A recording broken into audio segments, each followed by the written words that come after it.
Hi, I'm Holly Branham, Youth First social worker.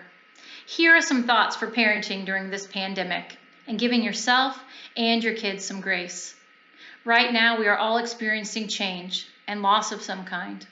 Each person's reactions to these experiences will be unique to them, but it's important to remember that someone somewhere is feeling the same way that you do. There are days when I have felt like I am on an emotional roller coaster, and your emotional reactions may vary from day to day or minute to minute. As we respond to the change around us, we may feel joy, sadness, anger, loneliness, anxiety, or even relief at times.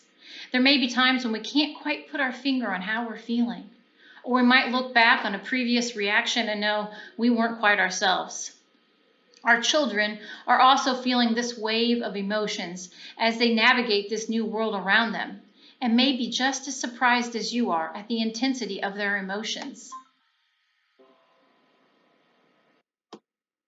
Our children are also feeling this wave of emotions as they navigate this new world around them, and may be just as surprised as you are at the intensity of their emotions.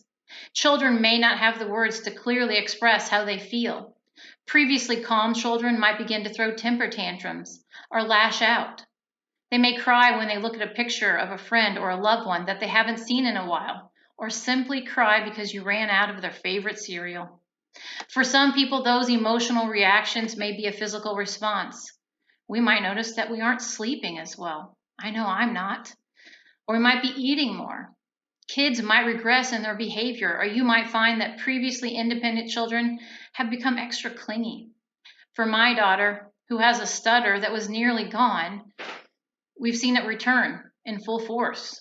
As parents, we're all wondering how best to help our children cope with these new feelings, and I think the first step in moving forward is acknowledging our own response. Talk to your children about how you're feeling. Ask them to do the same. Our children are looking to us for cues on how to relate to the world around them. We need to validate their feelings. When I noticed my daughter looking at a picture of her cousins and crying, I told her that I understood how much she missed them, and we were able to talk about the loneliness she has felt being away from family and friends. The second step is addressing ways to cope with that feeling. For my daughter, that has meant a lot of FaceTime. And we've been writing letters and spending more one-on-one time.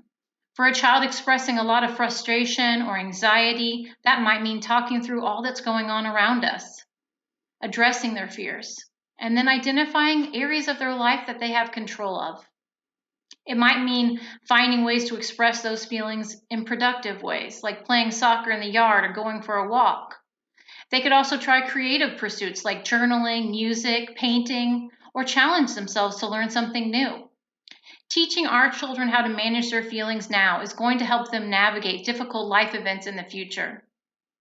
We are all feeling a bit more vulnerable and maybe a little bit lost. Let's give each other grace as we navigate through this sea of uncertainty. Our children need supportive relationships and a safe place to express how they're feeling, and we are in the unique position to reassure and support them.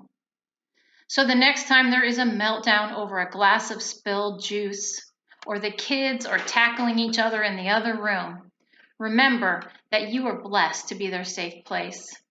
So take a breath, hug your children. We can get through this together. Thanks for listening.